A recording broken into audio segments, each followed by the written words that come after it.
Okay, so we got this neck fan with a little cooling sheet here at the back of the neck there, which is actually quite cool. They sent this to us so that we could show it to you. But not only is it a neck fan, but it has this little cooling sheet right here, this little piece of whatever it is, metal or something like that, and it cools. And the way that it works is, see if I can find it. The air comes out here down the back of your neck, and it comes out here facing, you know, up towards your face when it's sitting around. This goes to the back of your neck and stuff.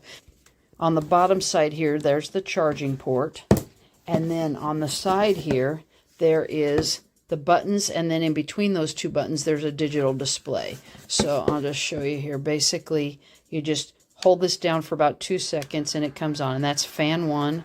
And it's blowing out right here and down the back of your neck, which is underneath there. But that's blowing out right here, fan 1.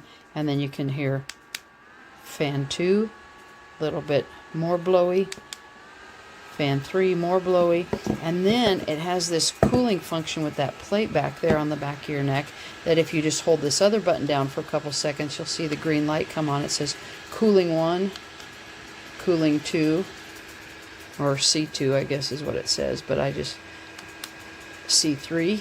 So then this little plate back here starts getting cool, and I can feel it starting to get cool already, even though I've only had it switched to that for a few seconds.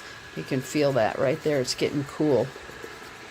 Right there. That'd be perfect on the back of your neck and stuff. So how great would that be for work or doing stuff outside in the yard or going to the baseball game or any place that you're out and about when it's getting warm? That's really, really smart. And then what you do, I think, to see what the power is you just, I mean, of course you can turn the fan higher and lower and stuff like that too.